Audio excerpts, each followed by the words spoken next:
Pero, ah, Director Gemma, ito umpisa na lang natin ha, kasi talagang naging mainit ang usapin about sa 4-piece, lalo siyempre yung mga usapin na payout.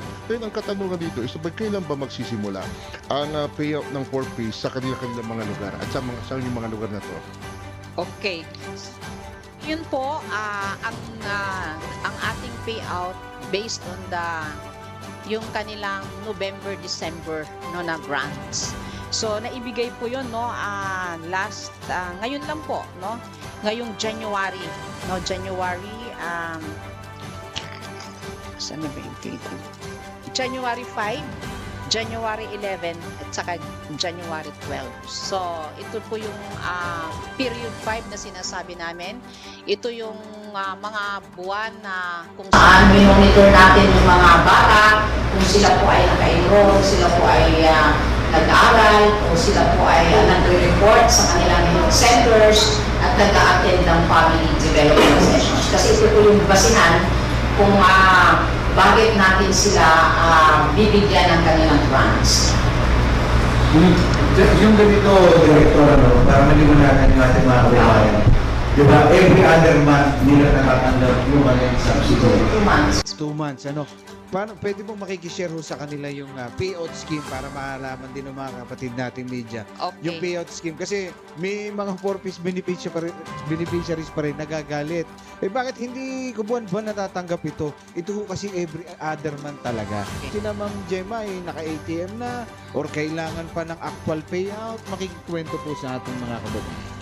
Okay, so maraming salamat. So ang 4-piece po, mayroon pa tayo sinasabing 6 pay period. Ibig sabihin every other 2 months.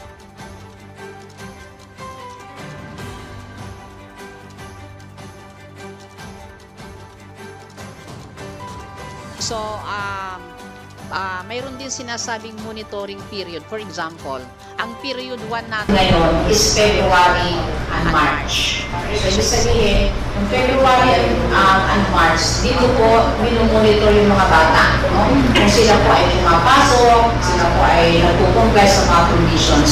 Monitoring period yun. Ngayon, kailan sila? Siyempre, kailangan mo na mag-check ng DepEd, di ba? Kailangan mo na mag-check ng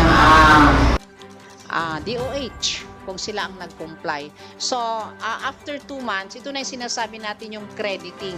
Ibig sabihin, doon na po papasok ang kanilang grants sa kanilang ATM. So, kung February, March, ang period 1 sa monitoring, April, May ang kanilang pagtanggap ng kanilang grants. Maliwanag po ba, Asek? Yes, opo. Tama po yan. So, yun yung paliwanag natin sa ating mga kababayan.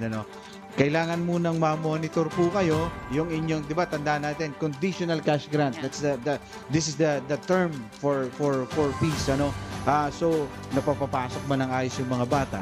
Napapa-check up ba ng ayos yung mga bata? Umaattend pa sa mga family development seminars. Na kailangan din, stipulated as one of the conditions nitong 4-piece program. Kung hindi nyo po nasusunod to sa monitoring, malamang wala ho kayong payout. Okay?